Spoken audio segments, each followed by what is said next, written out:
இன்னைக்கு நம்ம பார்க்க புறப்படும் மெர்சல் இந்த படத்துடைய director Atlee and music director AR Rahman sir. இதில் விஜய் சார் ட்ரிபிள் ஆக்ஷனில் ஆக்ட் பண்ணியிருப்பார். ஹீரோயின்ஸா நித்யா மேனன், காஜல் அகர்வால் அண்ட் சமந்தா 3 பேர் ஆக்ட் பண்ணியிருப்பாங்க. இதில் கோவை சார்லாம் வடிவில் சார்லாம் காமெடி ஆக்டராக ஆக்ட் பண்ணியிருப்பாங்க.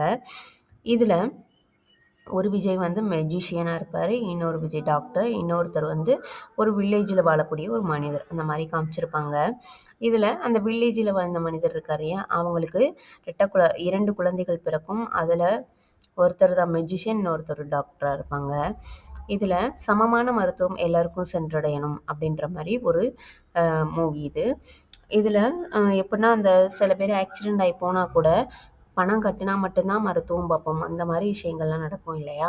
அதெல்லாம் இந்த படத்தில் ரொம்ப அழகாகவே எடுத்து சொல்லியிருப்பாங்க. பணம் மட்டும்தான் முக்கியம், 5 லட்ச ரூபா கட்டு, அப்போ தான் நான் வந்து பாடியாக இருந்தால் கூட தருவேன், அந்த மாதிரிலாம் இந்த படத்தில் சீன்ஸ்லாம் வரும். அதெல்லாம் பார்க்கும்போது ரொம்பவே நம்மளுக்கு கஷ்டமாக இருக்கும். இதில் ஒரு விஜய் டாக்டராக இருக்கார் இல்லையா, அவர் வந்து மக்கள் எல்லாருக்குமே சரியான மருத்துவம் சமமான முறையில் சென்றடையணும் அப்படின்னு சொல்லிட்டு தான் வாங்கக்கூடிய ஃபீஸ் வந்து வெறும் 5 ரூபா. அவர் பேர் 5 ரூபா டாக்டர் அந்த மாதிரி இருப்பாங்க. அப்போ இந்த மாதிரிலாம் மருத்துவம் பார்க்குறாருன்னு சொல்லிட்டு அவரை வந்து ஒரு இன்டர்வியூ எடுப்பாங்க. நார்மலாகவே ஒரு ஃபேமஸ் ஆனாங்கன்னா இன்டர்வியூ பண்ணுவாங்க இல்லையா, அந்த மாதிரி பண்ணும்போது அவர் சொல்லக்கூடிய விஷயங்கள் எல்லாமே நல்லாயிருக்கும். அதாவது மக்கள் வந்து எல்லாருமே சமம் தான், அதில் என்ன ஏழை பணக்காரன், அவன் வந்து அந்த ஆஸ்பத்திரியில் பார்க்கணும், இவன் வந்து இதில் பார்க்கணும், அப்படிலாம் கிடையாது. எல்லாருக்குமே நான் மருத்துவம் பார்ப்பேன், அதான் கஷ்டப்படுறவங்க கூட என்னை வந்து பார்க்கணும் அப்படின்றதுக்காண்டி தான் நான் வந்து 5 ரூபா ஃபீஸ் வாங்குறேன், அந்த மாதிரிலாம் அவர் சொல்லுவார். நல்லாயிருக்கும். இவருக்கு நல்ல சிறந்த டாக்டர்னு சொல்லிட்டு அமெரிக்காவில் வந்து இவருக்கு அவார்ட்லாம் கொடுப்பாங்க. அப்போ இவர் அதெல்லாம் வாங்குறதுக்கு போயிருப்பார். அங்கே வந்து ஒரு டாக்டர், அதாவது சீஃப் டாக்டராக இருக்கக்கூடிய ஒருத்தர் வந்துட்டு, நீ வந்து என் கூட வந்துரு, நம்ம சேர்ந்து நிறைய சம்பாதிக்கலாம் அப்படின்லாம் சொல்லுவார். இந்த விஷயத்தை நீ விட்டுட்டு நீ என் கூட வந்துடுன்னு சொல்லும்போது இவருக்கு வந்து பிடிக்காது. இல்லை, உன் வேலையை பார்த்துட்டு நீ போ, நான் வந்து என்னுடைய வேலையை பார்த்துட்டு போகிறேன் அப்படின்னு சொல்லிட்டு இவர் பாட்டில் போயிடுவார். இதில் மெஜிஷியனாக இருக்கக்கூடிய விஜய் என்ன பண்ணுவார் அப்படின்னா, ஆக்சுவலாக கடந்த காலத்தில், அதாவது அவங்க அப்பாவை வந்து கொண்ட சில பேரை வந்து இவர் பழி வாங்குறதுக்காண்டி தான் இந்த வேலையை வந்து இவர் சூஸ் பண்ணியிருப்பார். அந்த மாதிரி இவர் கொஞ்சம் செலக்டடாக ஆள்களை வந்து இது பண்ணி கொண்டுக்கிட்டு இருப்பார். இது வந்து ஒரு சில விஷயத்தில் வந்து எப்படின்னா, அந்த விஜய் வந்து பாதிப்படைய செய்யும். ஆனால் 2 பேரும் ஒரே மாதிரி இருக்கிறனால அவரை ஒரு சீனில் வந்து அடிக்க போயிடுவாங்க. அப்போ அடிக்கும்போது இவர் தான் வந்து காப்பாற்றுவார். அப்போ தான் அவருக்கு கொஞ்சம் டவுட் வரும், என்னை மாதிரி ஒருத்தன் இருந்தான் அப்படின்னு சொல்லிட்டு. அப்போ தான் நம்மளுக்கு வந்து இந்த கதையை வந்து சொல்லுவாங்க. ஆக்சுவலாக அந்த விஜய் இருக்கார் இல்லையா, வில்லேஜில் வாழ்ந்தார்ல, அவருக்கு ஃபஸ்ட்டு ஒரு குழந்தை பிறந்திருக்கும். அந்த குழந்தை தான் இந்த டாக்டர் விஜய். அவருக்கு என்னென்னா, தன்னுடைய ஊரில் எல்லாருக்குமே மருத்துவம் கிடைக்கணும் அப்படின்னு சொல்லிட்டு ஒரு ஆக்சிடெண்ட் மூலமாக ஒரு பொண்ணு இறந்து போயிடுவாங்க. 10 நிமிஷத்துக்கு முன்னாடி கொண்டு வந்தால் காப்பாற்றிருக்கலாம் அப்படின்னு சொல்லியிருப்பாங்க. அதனால நம்ம ஊர்லேயே ஹாஸ்பிட்டல் இருந்தால் நல்லாயிருக்கும்னு சொல்லிட்டு அவருடைய சொந்த செலவில் ஹாஸ்பிட்டல் கட்டுவார்.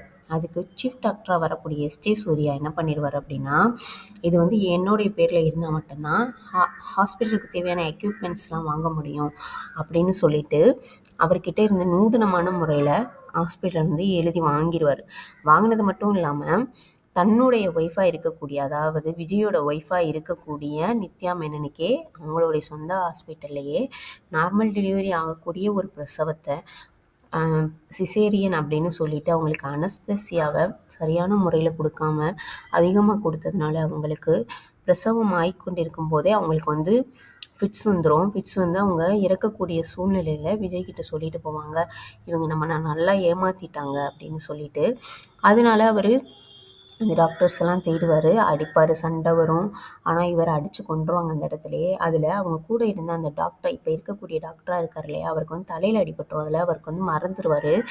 இன்னொரு குழந்தை புதுசாக பேரண்ட்ஸ்லேயே அந்த குழந்தை வந்து இறந்துருச்சுன்னு சொல்லிட்டு தூக்கி போட்டுருவாங்க. ஆனால் வடிவேலு சின்ன வயசில் இவர் கூட இருப்பார், அவர் தூக்கிட்டு போய் வளர்ப்பார்.